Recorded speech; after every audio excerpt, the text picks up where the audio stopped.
Hi everybody, BeanMeister22 here. Hey, check this out. I've had this for a while. By a while, I mean a month. I ordered it and we're going to look at it today. This is the Silonn. Silonn, S-I-L-O-N-N, Silonn, I don't know. Portable automatic ice maker. Why would you need a portable ice maker? All right, let me tell you. Years ago, a friend of mine had this expensive refrigerator freezer unit. It cost, I don't know, $1,500, $2,000, whatever it was. One of the expensive ones. It had the ice and the water in the door and all that stuff. And then his ice maker in the unit stopped working.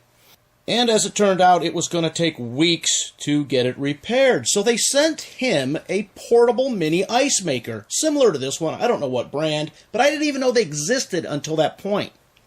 And he told us all about it, how good it worked, and how great it was, and how quickly it worked. That's the important part. So, in the back of my mind, I've had, man, I should get one of those ice makers. Now let's fast forward a few years, several years. Hot weather, down at work, they bought us a Silonn portable ice maker for the counter. And I said, wow, this thing is great. Is it a big ice maker? No. Will it make you bags of ice? No, not really. But it is convenient, it is simple, and it's affordable. After my company bought one for our little kitchenette, at least two of us down at work the next day ordered our own for at home.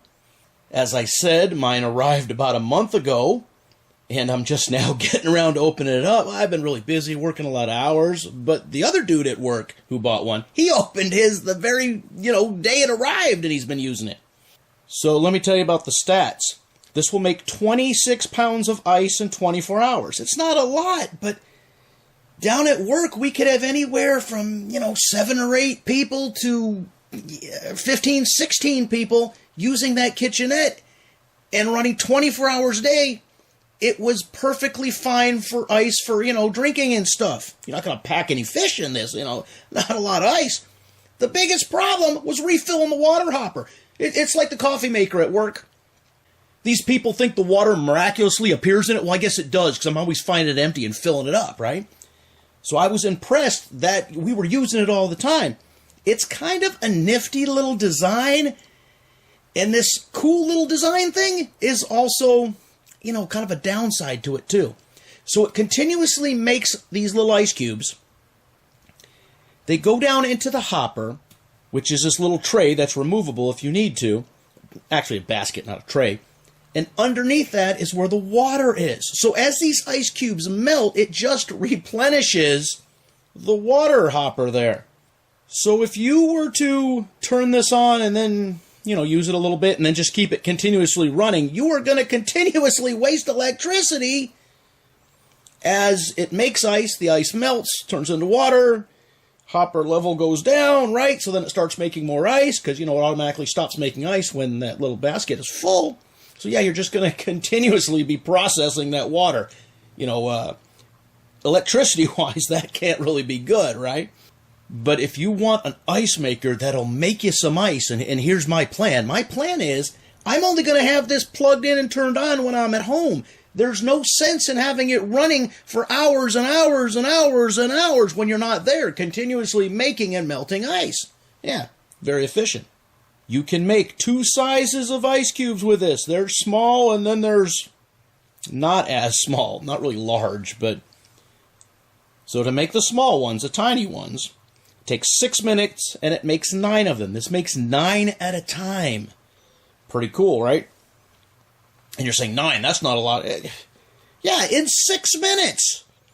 So you wait 20 or 30 minutes... You fill your whole glass with ice, you drink what you want to drink, come back 10 or 15 minutes later, you got a bunch more ice. So yeah, that is really cool. Ice on demand. Okay, so the first thing you need to do is the moving parts are taped down with that really heavy-duty strapping tape. You need to pull that off.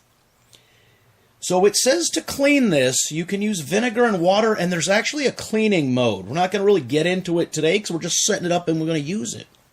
But I am going to take a damp cloth with warm water, as it says, to wipe down everything.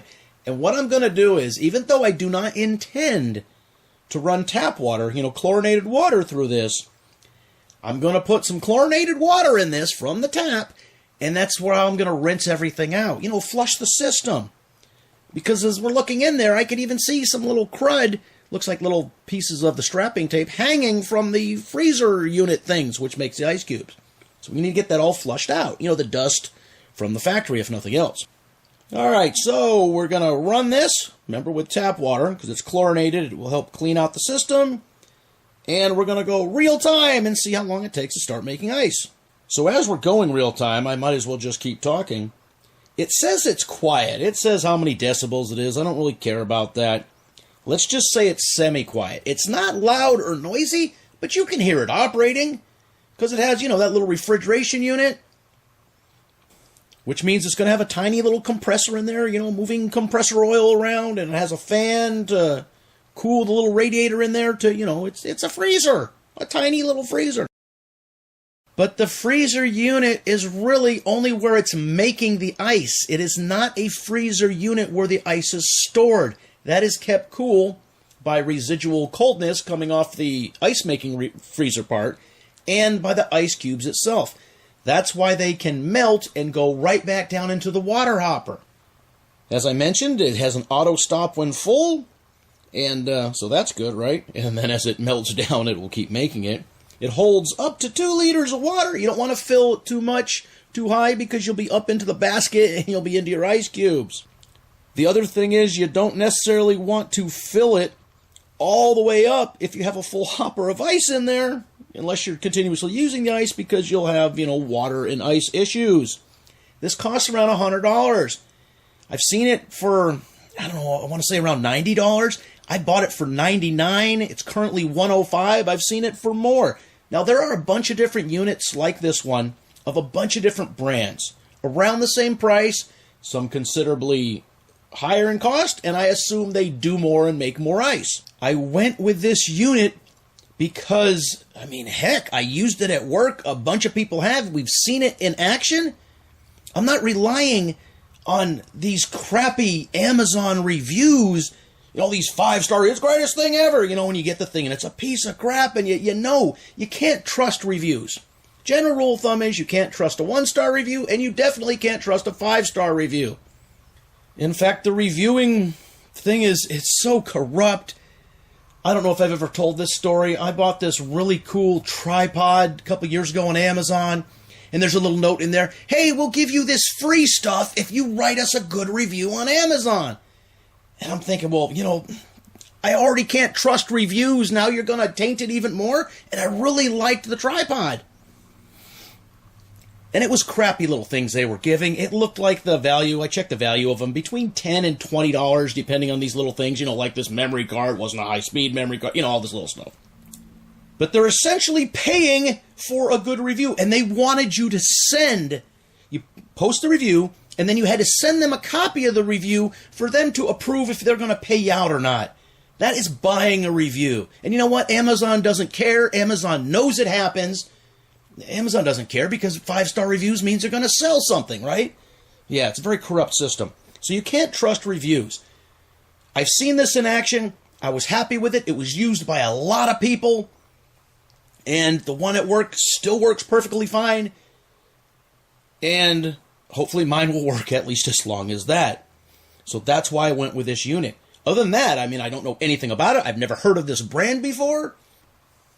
But so far, with my experience with it, I am pretty dang happy about it. All right, so this comes in 6 colors. The basic black here, you know, goes with everything, was the cheapest or least expensive. And I'm assuming they make other models. This is the model SLIM01B, as in Bravo, Portable Automatic Ice Maker. And really, God, I know I should have opened this up a month ago, but it's just, and the weather's been really, really hot. And so I don't know how efficient this is going to be if it's super, super hot, right? Because even your full-size refrigerator and freezer is going to have trouble with that compressor working a whole bunch. So yeah, I am happy with this so far. Well, not with this exact model because, you know, I've just started up, but I'm happy with this item because I've tried it out for quite a while at work. And I will give you an update on how well mine is working. And I'm just glad to now start having ice cubes. You know, around here I lost the recipe for ice cubes. That's the old joke. I did buy those ice cube things that make those spheres, those balls. Those are really cool because it holds the coolness in your drink for quite a while and it doesn't melt very fast. And I got that on Amazon too. But really, that has nothing to do with this unit. So, have you ever heard of one of these? Did you ever know anything like this exists? Or do you already have one of this brand or a different brand? What's your experience been? So far, my experience with a little ice maker has been great. And let's just hope it continues to be great. So, leave your comments in the comment section. Hey, as always, thanks for watching. And see how easy this is to operate?